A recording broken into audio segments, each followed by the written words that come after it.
If you grew up in an American mall between 1980 and 2010, you have a Claire's memory. Maybe it was your first pair of earrings. Maybe it was a friendship bracelet you bought with your allowance, or a headband that cost $4 and felt like the most important purchase of your life at the time. Claire's was not just a store. It was a ritual, an institution, a rite of passage for a specific kind of American girlhood that played out in the fluorescent-lit corridors of thousands of shopping malls across the country. On August 6, 2025, Claire's filed for Chapter 11 bankruptcy for the second time in 7 years. It planned to close more than 1,100 stores. It owed suppliers millions of dollars it had stopped paying. It had a $496 million loan coming due in December 2026, with no clear plan for how to repay it. And if it could not find a buyer for its remaining locations, it would have to close everything. Every last glittery storefront, every ear-piercing station, every rack of $5 necklaces, and to go out of business entirely. This is the story of how Claire's went from one of the most profitable retailers in American mall history to a company that went bankrupt twice in 7 years. It is a story about private equity, about debt, about the death of mall culture, and about what happens when a beloved American institution gets caught between the world it was built for and the world that exists now. Claire's was founded in 1961 by Roland Schwartzberg in Chicago. The original concept was simple: affordable fashion accessories for women and girls, sold at price points that anyone could justify. By the 1970s and 1980s, as American mall culture exploded, Claire's found its home. It planted itself near the food court, near the movie theater, near wherever the foot traffic was densest. It targeted teenage girls and preteen girls, an audience with real spending power, real brand loyalty, and a genuine emotional connection to the accessories that define their identities. The ear-piercing service was the masterstroke. Claire's would pierce your ears for free if you bought the starter earrings. It was a service that required almost no overhead, generated enormous repeat traffic, and created a memory that attached customers to the brand at a formative moment in their lives. Generations of American women had their ears pierced at Claire's. Millions of them. The ear piercing was not a side business. It was the core of what Claire's was. By the 1990s, the company operated over 2,000 locations across the United States and internationally. It went public in 1981. It was consistently profitable. It was one of the most reliable performers in specialty retail. For the first 4 decades of its existence, Claire's was not a struggling company. It was a machine. In 2007, Apollo Global Management acquired Claire's in a leveraged buyout worth $3.1 billion. If you know how leveraged buyouts work, you already know where this is going. In a leveraged buyout, the acquiring firm borrows most of the purchase price, then transfers that debt onto the company being acquired. Claire's went from being essentially debt-free to carrying billions of dollars in obligations it did not take on by choice. The private equity firm collected management fees. The acquired company spent the next decade trying to service the debt instead of investing in its own future. Apollo paid $3.1 billion for Claire's in 2007. The timing could not have been worse. The global financial crisis hit 14 months later. Consumer spending collapsed. Mall traffic began its long structural decline. And Claire's, which had been a healthy, profitable business, was now buried under billions in borrowed money at exactly the moment the retail environment turned against it. For the next decade, Claire's essentially ran in place. It could not invest meaningfully in e-commerce because the debt service consumed too much cash. It could not update its store experience because it could not afford to. Every dollar that should have gone into the business went to lenders instead. By 2018, Claire's had accumulated nearly $2 billion in debt. In March of that year, it filed for Chapter 11 bankruptcy for the first time. The restructuring eliminated most of the Apollo-era debt. Elliott Management Corporation and Monarch Alternative Capital took ownership. 291 stores were closed. The company emerged from bankruptcy later that year with what seemed like a real chance at survival. The problem is that cleaning up the balance sheet does not fix the underlying business. And the underlying business had fundamental problems that no amount of debt restructuring could solve.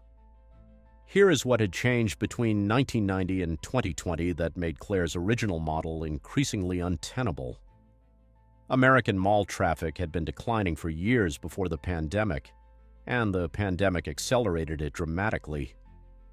Mall anchor stores, the department stores that drove foot traffic, had been closing at scale for a decade. Without Sears, without JCPenney, without Macy's in their original form, the mall ecosystem that made Claire's profitable was disintegrating. Meanwhile, the internet had fundamentally changed how teenage girls discovered and purchased accessories. TikTok and Instagram created an entirely new fashion cycle, one that moved faster than any brick-and-mortar retailer could keep up with. A trend could go from viral video to must-have accessory to completely over in 6 weeks. Claire's, which sourced its merchandise months in advance and sold it in physical locations, could not move that fast. Shane could. And Shein's prices made Claire's look expensive by comparison. By early 2025, Claire's card revenue, the metric that tracks the ear-piercing and accessories side of the business, was in a steady year-over-year decline of 15 to 20%. This was not a bad quarter.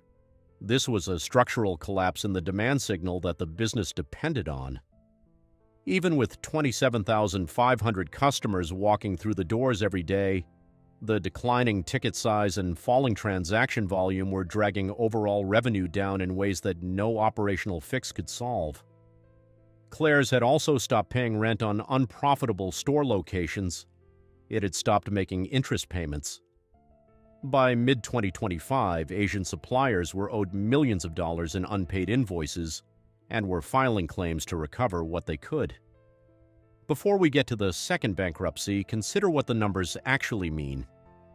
At its peak, Claire's operated over 3,000 locations worldwide, 2,000 in the United States alone. The company that emerged from the first bankruptcy in 2018 had about 1,800 locations. By August 2025, the second bankruptcy came with plans to close 1,100 more immediately. This is not a company that stumbled once and recovered.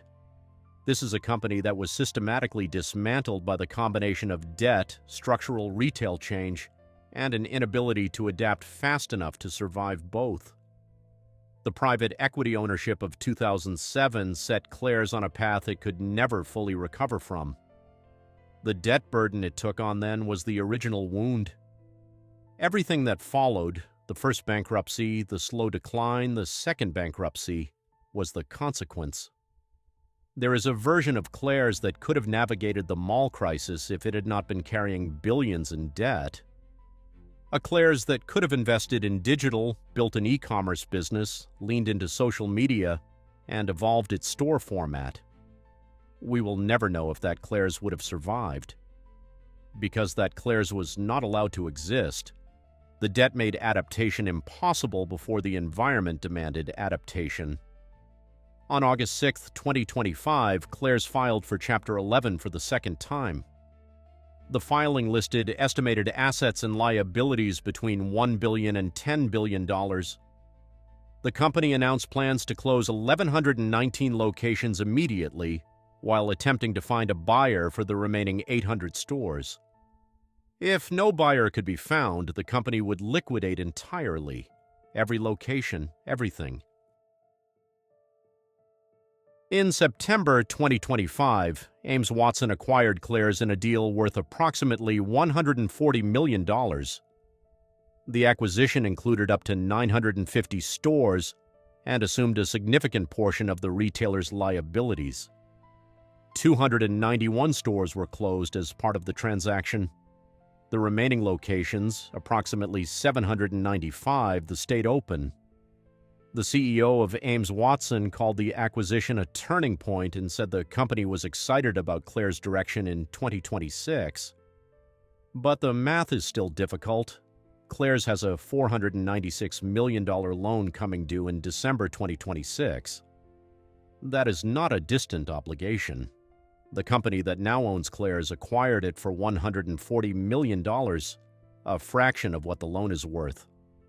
Refinancing $496 million in debt is not a trivial task for a company that just completed its second bankruptcy restructuring.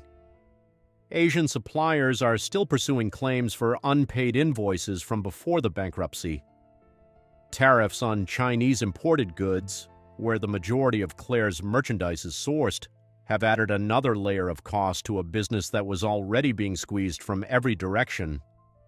The truce between the United States and China on tariffs is temporary.